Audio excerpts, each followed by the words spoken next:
Hey guys, my name is Tony Quill, and in this video, we're gonna see how far VR and AR technology has gone. We're gonna play VR table tennis in real life, as you can see from these clips right here. So the question is, can you train in just VR and then become a pro in real life table tennis?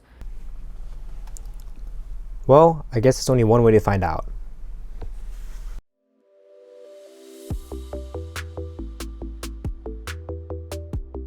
Now in this video, if we prove that VR table tennis is good enough to emulate real life table tennis, this changes so much about professional sports as a whole.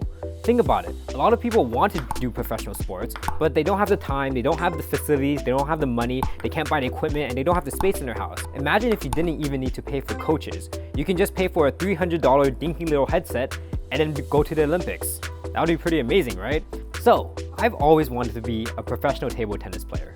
No, I'm just kidding. You can see my server right here. There's absolutely no way I can play for real. But what I do like is testing the limits of VR and AR technology. Or maybe I just wanted to buy a table tennis robot. I will leave that up to you to decide. So now I'm going to give you guys some backstory and tell you guys how I set this entire thing up. So when I was playing this game, I saw that I was playing against this robot. So to actually execute this idea, I had to buy the exact robot that showed up in the game. So I found the exact robot that shows up in the game and bought it. Granted, it's blue instead of black, but close enough. It pretty much does the same exact thing.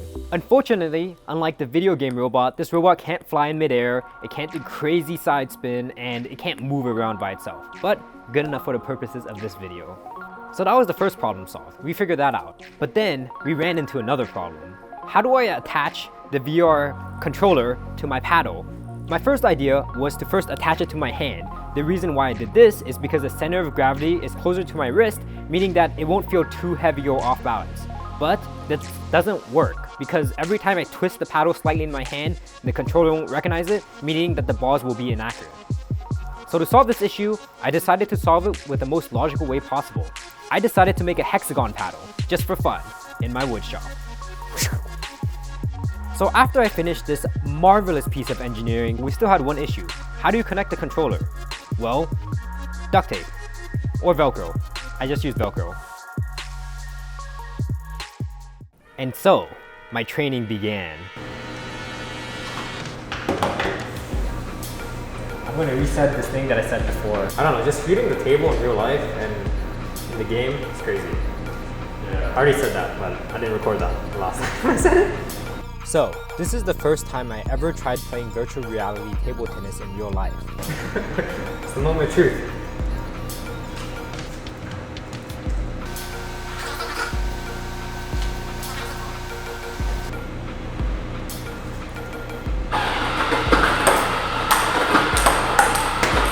Is it working?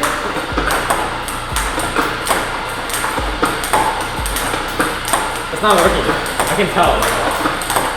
No, it's just the ball's not hitting my paddle. I can tell it. Yeah, it's hitting too early, right? I think it's time to go off. My initial strategy was to start a consistent rally in the game, then call my friend to start shooting the balls in real life when I was ready. As I was casting my Quest's video to my laptop screen, my friend could theoretically time the real life robot to the in-game robot. However, as you can see in the clip, it didn't go as well as planned. I kept missing the balls despite hitting the balls in the game. Watching back from the footage, we found out that I was swinging the paddle higher in real life than in the actual game. By changing my form to push the paddle rather than swinging the paddle, I was able to hold a small rally, but that meant I was no longer using proper table tennis form.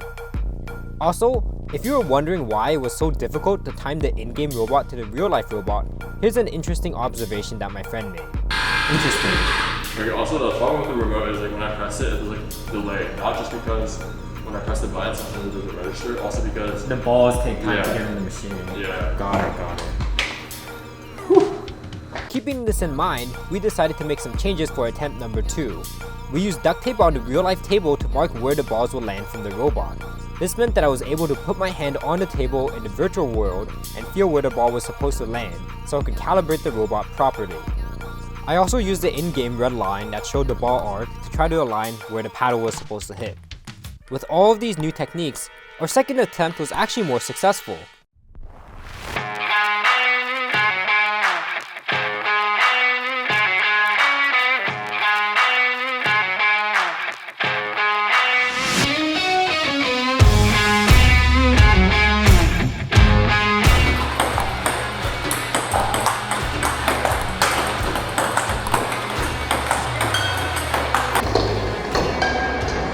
So as you can see here, we got more hits than we did last time.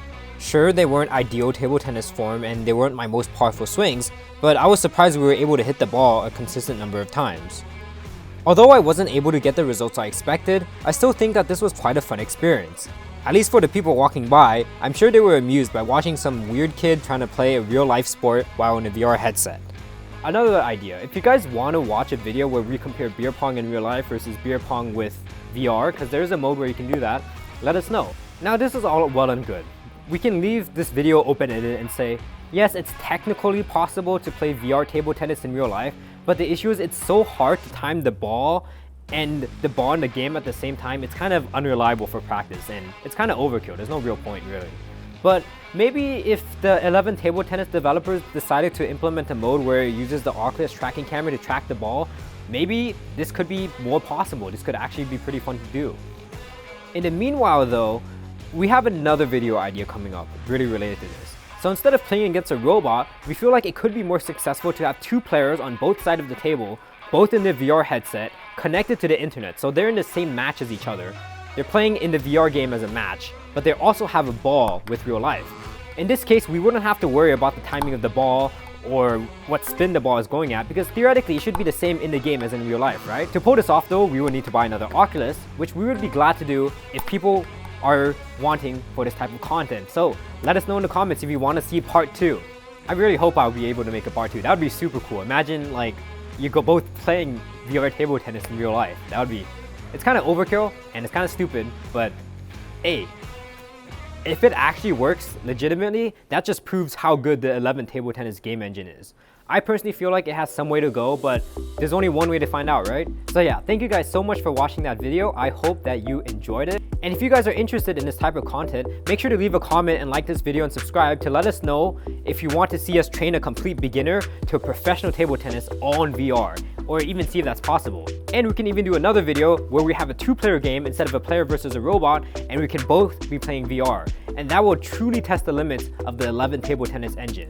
So, let us know what you think, and we hope we get some pretty good response on this video because we're really hyped to make the next one. Thank you guys so much for watching, and I hope you guys have a splendid day.